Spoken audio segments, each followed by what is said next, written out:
말씀은 요외서 3장 9절로 21절까지 끝절까지 한 절씩 교독으로 읽겠습니다. 요외서 3장 9절로 21절까지입니다. 너희는 모든 민족에게 이렇게 널리 선포할지어다. 너희는 전쟁을 준비하고 용사를 격려하고 병사로 다 가까이 나와서 올라오게 할지어다. 너희는 보습을 쳐서 칼을 만들지어다. 낫을 쳐서 창을 만들지어다. 약한 자도 이르기를 나는 강하다 할지어다. 사면의 민족들아 너희는 속히 와서 모일지어다. 여호와의 주의 용사들로 그리로 내려오게 하옵소서. 민족들은 일어나서 여호사와 골짜기로 올라올지어다. 내가 거기에 앉아서 사면의 민족들을 다 심판하리로다. 너희는 낫을 쓰라. 곡식이 있었도다. 와서 밟을지어다. 이것도다. 와서 밟을지어다. 포도주 틀이 가득히 차고 포도주 독이 넘치니 그들의 악이 크미로다. 사람이 많으며 심판의 골짜기에 사람이 많으며 심판의 골짜기에 여호와의 날이 가까움이로다. 해와 달이 캄캄하며 별들이 그 빛을 거두도다. 여호와께서 시온에서 부르짖고 예루살렘에서 목소리를 내시리니 하늘과 땅이 진동하리로다. 그러나 여호와께서 그의 백성의 피난처 이스라엘 자손의 산성이 되시리로다. 그런즉 너희가 나는 내 성산 시온에 사는 너희 하나님 여호와인 줄 알 것이라. 예루살렘이 거룩하리니 다시는 이방 사람이 그 가운데로 통행하지 못하리로다. 그날에 산들이 단 포도주를 떨어뜨릴 것이며 작은 산들이 젖을 흘릴 것이며 유다 모든 시내가 물을 흘릴 것이며 여호와의 성전에서 샘이 흘러나와서 시딤 골짜기에 대리라. 그러나 애굽은 황무지가 되겠고 에돔은 황무한 들이 되리니 이는 그들이 유다 자손에게 포악을 행하여 무죄한 피를 그 땅에서 흘렸음이니라. 유다는 영원히 있겠고 예루살렘은 대대로 있으리라. 내가 전에는 그들의 피 흘림 당한 것을 갚아주지 아니하였거니와 이제는 갚아주리니 이는 여호와께서 시온에 거하심이니라. 아멘. 요엘서의 마지막 이야기입니다. 마지막 이야기는 최후의 심판의 날에 대한 예언입니다. 9절부터 13절까지는 최후의 전쟁을 벌어야 한다라고 하는 것과 또 14절부터 17절까지의 내용은 다 한 곳에 모여서 하나님 마지막 심판이 이루어지게 될 때에 18절, 21절까지의 마지막 내용을 통해서 그 결과로 하나님 심판의 결과로 악인은 벌을 받고 의인은 영원한 복을 누린다라고 하는 이야기입니다. 여러분 이 말씀들 중에 우리가 기억해야 되는 말씀은 마지막 21절 말씀인데요. 이렇게 기록되어 있습니다. 내가 전에는 그들의 피 흘림 당한 것을 갚아주지 아니하였거니와 이제는 갚아주리니 이는 여호와께서 시온에 거하심이니라. 하나님께서 전에는 그리스도인들이 의인이 악인에게 핍박을 당하고 고난을 당할 때에 마치 하나님이 계시지 않는 것처럼 또 버림을 받은 것처럼 의인이 고난을 당하는 것을 그대로 내버려 두셨는데 마지막 날에 모든 것을 갚아주신다라고 하는 약속의 말씀입니다. 주목해야 되는 것은 의인과 악인이 함께 있는 거예요. 악인이 있기 때문에 의인이 드러나게 되는 것이고 의인이 있기 때문에 악인이 드러나게 되는 거죠. 한 곳에 함께 모여 있습니다. 가라지와 알곡은 함께 자랍니다. 양과 염소는 함께 있어요. 그런데 마지막 때 이것이 나누어지게 됩니다. 가라지는 뽑아서 불에 태워지게 되지만 알곡은 모아서 창고에 들인다고 그랬어요. 양은 오른편으로 또 염소는 왼편으로 갈라지게 됩니다. 가라지와 알곡에 대한 비유를 통해서 깨닫게 되는 것은 마지막 때 알게 되는 것은 가라지는 태워지고 알곡은 모아서 창고에 들이잖아요. 왜 모아서 창고에 들일까요? 열매가 있기 때문에. 가라지가 있다고 해서 알곡이 열매를 맺지 못하는 것이 아니라 가라지가 있음에도 불구하고 알곡은 열매를 맺습니다. 우리가 생각할 때 가라지가 없었으면 좋겠어요. 그러면 알곡이 좀 편하게 숨 쉬면서 열매를 더 잘 맺을 것 같다라고 생각하는데 아니요. 가라지가 있음으로 인해서 그 열매는 더 어떻게 해요? 강해지는 거예요. 내 자리를 빼앗기지 않기 위해서 더 뿌리를 깊이 내리게 되는 것이고, 그러함으로 인하여서 가뭄이 오고 홍수가 온다 할지라도 알곡은 열매를 맺는 겁니다. 가라지만 있는 게 아니라 병충해도 있고 더위도 있고 홍수도 있고 수많은 재난과 재해가 있음에도 불구하고 어떻게 해요? 그 모든 것들을 이겨내고 알곡은 열매를 맺는 거지요. 여러분, 양과 염소의 비유도 다르지 않습니다. 양만 있으면 좋은데 그 속에 목자는 꼭 염소도 같이 넣어서 키워요. 왜 그렇게 하는가? 염소는 계속해서 들이받는 거잖아요. 지 멋대로 행동하게 되는 것이고, 목자의 말 듣지 않고 높은 데 마음대로 뛰어다니면서 걸음도 빠르게 되니까. 근데 이 양은 염소가 계속해서 들이받음에도 불구하고 양은 목자를 끝까지 따르게 되지요. 그래서 양과 염소가 갈라지게 되는 것입니다. 여러분, 이 모든 것을 하나님이 다 지켜보고 계신다고 그래요. 가라지가 어떻고 알곡이 어떻고 양이 어떻고 염소가 어떻다라고 하는 거 하나님이 다 지켜보세요. 왜 빨리 뽑아내시지 않을까요? 왜 이것을 빨리 나눠놓지 않으실까요? 예수님 비유로 말씀하실 때 가라지와 알곡의 비유, 한 밭에 가라지와 한 논에 가라지와 알곡이 함께 자라게 되는데 모양이 똑같아요. 한 교회 안에 교회 나오는 모습, 기도하는 모습, 헌금하는 모습, 모양이 다 똑같아요. 근데 달라요. 시간이 점점 지나게 되면 점점 달라져요. 모양은 처음엔 구분이 안 되는데 하나님 아시잖아요. 어떤 게 가라지고 어떤 게 알곡인지 다 하나님 아시잖아요. 그럼 가라지를 만약에 쳐낸다고 했을 때 주변의 사람들이 생각할 때 왜 똑같은데 왜 알곡을 쳐낼까? 하나님에 대해서 오해할 수 있고 하나님에 대해서 의심할 수 있어요. 그런데 가만 내버려 두면 가라지는 계속해서 자라지만 아무것도 없는, 계속해서 삐쭉삐쭉 올라가잖아요. 근데 알곡은 어떻게 될까요? 열매를 맺게 되고, 열매를 맺게 되니까 어떻게 해요? 고개를 숙이게 된. 그래서 구분이 돼요.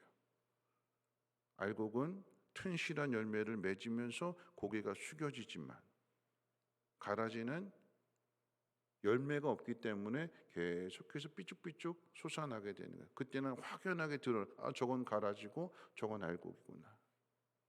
삐쭉삐쭉 솟아온 것은 뽑아서 모아서 태우고, 고개를 숙인 것은 모아서 곡간 안에 들이게 되는. 하나님께서 왜 이것을 내버려 두시는가? 왜 악인의 그 악을 그대로 하나님께서 그렇게 내버려 두시는가? 왜 하나님께서 내버려 두실까요? 하나님의 성품 때문에요. 지난 금요일에 말씀드렸던 것처럼 하나님은 노하기를 더디하시고 오래 참으시고 기다려 주시고 긍휼과 인자와 자비가 무한하시다고 그랬어요. 왜 이렇게 하세요? 악인이 돌아올 기회를 계속해서 주시는. 모든 사람이 다 회개할 수 있도록 하나님 기회를 주시는 거예요. 사울과 가장 악한 아합 왕에게도 하나님께서는 끊임없이 기회를 주셨어요. 한 번으로 너 끝이야 하시지 않고 선지자를 엘리야를 보내서 또 경고해 주시고 또 가르쳐 주시고, 그런데 결과는 어떻게 돼요? 그 경고를 들음에도 불구하고 계속해서 자기 길로 가게 되는, 그러니까 심판을 당할 수밖에 없다라고 하는 것을 스스로 나타나게 되는 거예요. 악인은. 그 속에서 의인은 어떻게 해요? 단련되어지게 되는 거예요. 여러분, 오늘 말씀 가운데 우리가 기억해야 될 것이 있다면 두 가지를 기억해야 되는데, 첫 번째는 어젯밤에 말씀을 드렸던 것처럼 우리의 신앙의 틀이 있어야 돼요. 틀이. 예수님의 행적을 공부할 때도 어떤 틀을 가지고 보면 그게 훨씬 더 이해가 빠르게 되는 것처럼, 그 틀이 시간과 공간이라고 그랬잖아요. 시간이라고 하는 것은 하나님의 때, 하나님의 시간이 있어요. 그러면 하나님의 시간이 있다라고 하면 내 시간보다도 하나님의 시간이 우선이 돼야 되는 거죠.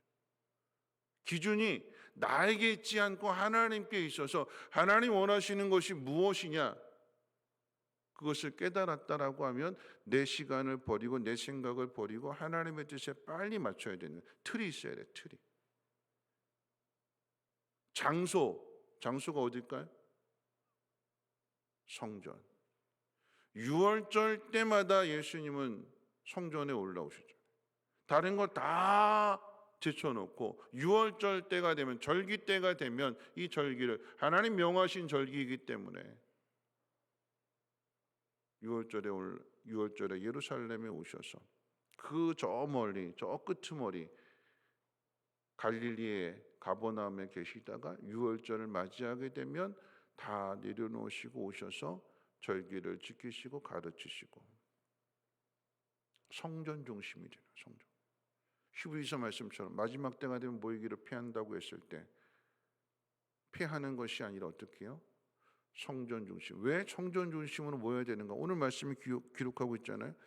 여호사밧이라고 하는 심판의 골짜기에 사람들이 다 모였어요. 심판당한 사람들이 다 모였어요. 근데 하나님은 어디에 계시는가? 16절 말씀 한번 같이 한번 읽어볼까요? 16절 말씀 함께 읽어봅니다. 시작. 여호와께서 시온에서 부르짖고 예루살렘에서 목소리를 내시리니 하늘과 땅이 진동하리로다. 그러나 여호와께서 그의 백성의 피난처 이스라엘 자손의 산성이 되시리로다. 여러분, 여호사밧이라고 하는 심판의 골짜기에 다 모였는데, 근데 하나님은 어디에 계신다고 그랬어요? 하나님은 예루살렘과 시온에서 목소리를 내신다고 그랬어요. 하나님이 예루살렘에서, 시온에서, 하나님의 성에서 목소리를 내시는 거예요. 여러분, 그렇다면 악인과 의인이 심판을 당하게 될 때, 또 악인과 의인이 함께 있게 될 때, 악인이 계속해서 악을 행해야 되는데 의인이 해야 될 일이 무엇이냐? 성전을 향하여 성전에 모여야 되고 하나님 앞에 나가서 부르짖어야 되고 하나님의 도우심을 구해야 돼요. 왜요? 하나님의 눈과 귀가 성전을 향하여 있기 때문에. 솔로몬의 성전을 지을 때 하나님께서 그 이름을 성전에 두셨기 때문에 너희가 내게 나와서 기도하면 내가 듣고 응답하리라. 하나님 약속하셨기 때문에. 마지막 때에 우리가 힘써야 되는 것은 계속해서 하나님 중심으로 모여야 되는 거야. 성전으로 모여야 되고 교회로 모여야 되고, 그곳에서 하나님이 하나님 앞에 나오는 백성들의 산성이 되어주시고 피난처가 되어주신다라고 하는 것입니다. 여러분, 마지막 때 첫 번째, 오늘 본문 말씀을 통해서 우리가 깨달아야 될 첫 번째는 성전 중심, 성전이 틀이 되어야 돼요. 하나님의 시간이 틀이 되어야 되고 기준이 되어야 되고 프레임이 되어야 되고, 내 신앙의 중심에 하나님이 우선이다, 교회가 우선이다. 그럴 때 마지막 때에 그 삶의 모습이 의롭게 다듬어지게 되는 것이요, 그래서 곳간난에 들어가는 것처럼 하나님 나라에 이르게 되는 그 신앙을 세상 앞에서, 하나님 앞에서 나타낸다라고 하는 거죠. 그럼 두 번째 우리가 힘써야 될 것이 무엇입니까? 10절 같이 한번 읽어볼까요? 10절입니다. 시작. 너희는 모든 민족에게 이렇게 널리 선포할지어다. 너희는 전쟁을 준비하고 용사를 격려하고 병사로 가까이 나와서 올라오게 할지어다. 너희는 보습을 쳐서 칼을 만들지어다. 낫을 쳐서 창을 만들지어다. 악한 자도 이르기를 나는 강하다 할지어다. 이런 마지막 전쟁이 있게 되는데, 이 전쟁은 하나님 우리를 대신해서 싸워주시는 것이 아니라 우리는 이 싸움을 우리가 싸워야 되는 거예요. 보습이라고 하는 것은 농사짓는 도구입니다. 뭐 괭이일 수도 있고 뭐 여러 가지 농기구예요. 근데 이것을 쳐서 칼을 만들고 낫을 쳐서 창을 만들지어다. 농사에 쓰는 도구들을, 추수할 때 쓰는 도구들을 이걸 무기로 만들어서 힘써 싸우다. 그런데 약한 자도 이르기를 나는 강하다 할지어다. 싸워야 되기 때문에 나는 약해, 나는 아무것도 못해가 아니라 마지막 때에는 모두가 다 힘을 합쳐서 싸워야 되는데, 이 선한 싸움을 싸워야 되는데, 그런데 그 선한 싸움을 싸우는데 전심전력 모든 것을 다 동원하는 거예요. 오죽했으면 농기구를 가지고 무기로 만들어서 싸워야 되는, 그 이야기는 무엇이냐면 우리의 모든 힘을 다 동원해서 이 최후의 싸움을 싸워야 된다라고 하는 것입니다. 그러면 그 모습을 하나님이 시온에서 보시고 예루살렘에서 보시고 하나님이 산성이 되어주시고 피난처가 되어주셔서 하나님이 도우심으로 인하여 이기게 하시는, 우리 마지막 때 그냥 편하게 내 몸대로 내 마음대로 그냥 아무렇게 사는 게 아니라 선이 악에게 지지 않도록, 악이 득세하고 있지만 악이 큰 소리치고 악이 강한 것처럼 보이지만 하나님의 사람들이, 하나님 믿는 사람들이 어떻게 싸워야 될까요? 뭘로 싸워야 될까요? 여기서는 지금 보습을 가지고 칼을 만들고 낫을 가지고 창을 만들라 무기에 대해서 이야기하지만 여러분, 선한 사람의 무기가 뭘까요? 세상의 칼일까요? 아니죠. 예수님께서 어떻게 싸우셨어요? 사랑으로, 섬김으로. 그래서 세상의 전쟁과 다른 방법이 되네요. 여러분, 이 일에 우리가 사랑으로 섬기는 일에, 종이 되는 일에 모든 것을 다 동원해서 이 일을 행하라라고 하는 게 마지막 우리에게 주시는 권면이고 가르침이에요. 그래서 구별되는 거예요. 세상은 힘으로 싸우려고요. 근데 우리는 힘으로 싸우지 않습니다. 주님이 이 땅에 오셔서 우리에게 보여주신 것은 죽기까지 하나님의 뜻에 순종하는 모습. 그러면 어떻게 해요? 하나님이 우리를 건져내시는, 하나님 보시고 들으시고 그대로 이루어 주시는 말씀을 마칠 텐데요. 제가 감명 깊게 보았던 영화 중에 하나가 뭐냐면 사극인데 광해 왕이 된 남자. 그 마지막 장면에 보면 왕이 대동법을 실시하려고 그래요. 공신들, 신하들이 가지고 있는 모든 그 재산들을 좀, 땅이며 모든 것들, 그래서 이 신하들이 백성들의 땅을 주고는, 빌려주고는 거기서 착취하게 되는, 말도 안 되는 세금을 걷어들이는, 그래서 이것을 국가가 다 사들여서 나누어 주게 되는. 근데 누가 반대할까요? 기득권을 가지고 있는 신하들이 반대하는 거죠. 왕이 하고자 하는 일을 신하들이 세력을 모아가지고 반대해요. 마지막 이야기가 어떻게 될까? 이건 뭐 역사적인 사실을 작가가 재미있게 각색한 건데 어떻게 될까요? 가짜 왕을 세워놓고 왕은 이제 아파 있는데 이 신하들이 이 나라를 뒤집어 엎을까봐 가짜 왕을 세워서 대신하게 되는데, 신하들이 살짝 눈치를 채고는 이 가짜 왕을 몰아내고, 그리고 대동법을 실시하는 것을 반대하려고 다 한 자리에 모였어요. 가짜 왕인 줄 알고 신하들이 죽이려고 하는, 그래서 모든 세력을 다 모은 자리에 가짜 왕이 아닌 진짜 왕이, 광해가 그 자리에 있게 되는 것이고, 역모를 일으키려고 했던 그 사람들은 마지막 순간에 결국은 어떻게 될까요? 다 죽임을 당하게 되고 대동법이 실시가 되는. 악한 사람들이 악한 것을 끝까지 지키려고 한다 할지라도 마지막에 최후의 날에는 하나님께서 오늘 뭐라고 말씀하셨어요? 내가 전에는 그대로 두었는데 이제는 갚으리라. 이제는 그대로 용서할 수 없다. 이제는 심판이다. 하나님께서 단호하게 말씀하세요. 하나님의 공의를 세우시는 거예요. 오래 참고 기다려 주셨는데, 돌이키기를 기다려 주셨는데, 그런데 끝까지 악을 행하게 되니까 이제는 갚아주리라. 여러분, 악은 이길 수 없어요. 마지막에 이기는 것은 선입니다. 하나님입니다. 그럼 우리가 힘써야 될 것은 뭘까요? 이 선을 지켜내는 거예요. 마지막 때에 온 힘을 다해서, 그럼 게을러 있으면 안 되는 거죠. 계속해서 악해지고 세상이 악해지고 힘들어져가는 이때에 그리스도인들이 잠잠하면 안 되는 거죠. 하나님의 준엄한 심판이 있다라고 하는 것을 경각심을 가지고 준비해야 되는데 어떻게 해요? 농기구를 쳐서 보습을 쳐서 칼을 만들고 낫을 쳐서 창을 만들고 온 힘 모든 것을 다 동원해서 이 선한 싸움을 싸워야 되는 거죠. 그럴 때 주님 우리를 도와주시고 우리를 강하게 해주시고 약해지지 말고 뭐라고 그랬어요? 아까 10절 말씀에서 너희는 보습을 쳐서 칼을 만들지어다 낫을 쳐서 창을 만들지어다 약한 자도 이르기를 나는 강하다 할지어다.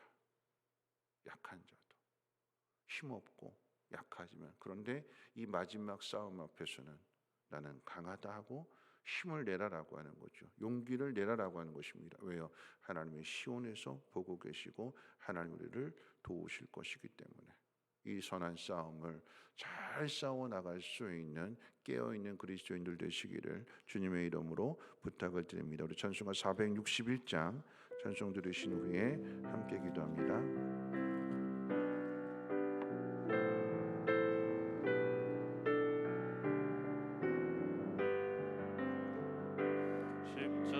십자가를 질 수 있나 주가 물어보실 때 죽기까지 따르오니 성도 대답하라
말씀 생각하면서 함께 기도하실 텐데요. 마지막 때일수록 분명한 신앙의 기준이 있어야 될 것입니다. 하나님의 시간, 하나님 기뻐하시는 그 장소에 있어야 되는 거죠. 가장 우선이 되는 것이 하나님의 시간입니다. 내 시간이 아닌 하나님의 시간. 내가 기뻐하는 자리가 아닌 하나님 기뻐하시는 그 자리, 그 장소. 그곳이 어디일까요? 교회가 중심이 돼요. 마지막 때 교회가 무너지는 것이 아니라 교회가 세워질 수 있도록, 가장 먼저는 내가 교회라고 했을 때 내 신앙이 무너지지 않고 다시 일어서야 되는 거예요. 마지막 때 싸움은 온 힘을 다하라고 그랬어요. 보습을 쳐서 낫을 창을 만들고 칼을 만들고 모든 걸 다 동원하는. 어떻게 싸울까요? 세상의 무기가 아닌, 세상의 힘이 아닌 사랑으로, 섬김으로, 순종으로. 그럴 때 하나님이 우리를 도우시는 거예요. 순종하는데 내 모든 것들을 다 동원해서 하나님 말씀을 따르는데 하나님의 사랑을 나타내는 그때에 내 모든 것을 다 동원해서, 그러면 하나님 보시고 하나님을 도와주시고 우리를 세워주시고 풍성한 열매를 맺게 하신다라고 하는 것입니다. 이 마지막 때 코로나로 모두가 다 어려워하는 이때에 하나님 끝까지 선한 싸움을 잘 싸우는 의로운 삶을 살아내는 우리 모두가 되게 해달라고 함께 통성으로 하나님 앞에 기도합니다. 거룩하신 하나님, 오늘도 하나님 말씀을 듣습니다. 하나님, 요엘 선지자를 통하여 마지막 때를 우리에게 경고해 주셨습니다. 하나님, 마지막 때 싸움은 끝까지 싸워야 될 것입니다. 최선을 다해서 싸워야 될 것입니다. 하나님의 도우심을 믿으며 최후의 승리를 믿으며 낙심하지 말고 온 힘을 다하여서 싸우되 하나님 선한 일들로 싸우기를 원합니다. 하나님, 악에게 지지 아니하게 하시고 선으로 악을 이겨내갈 수 있도록 주님이 이 땅에 오셔서 본을 보여주셨던 것처럼 세상의 힘이 아닌, 세상의 칼이 아닌 하나님의 말씀에 순종하는 그 순종을 통해서 사랑과 섬김을 통하여서 하나님 저들을 용서해주고 저들을 품어주고 저들을 기다려줄 수 있는 하나님 믿는 사람들 되어줄 수 있도록 하나님 은혜를 베풀어 주시옵소서. 모이기를 피하는 모습이 아니라 하나님 힘써 모이게 하여 주시고 하나님의 말씀을 들으며 하나님의 뜻을 따라 행할 수 있도록 주여 새롭게 하여 주시고 하나님의 그 말씀을 믿으며 하나님 인내하며 하나님 끝까지 잘 싸워서 최후의 승리를 얻을 수 있는 영원한 하나님 나라에 들어갈 수 있는 우리 모두가 되어줄 수 있도록 하나님 도우시고 인도하여 주시옵소서.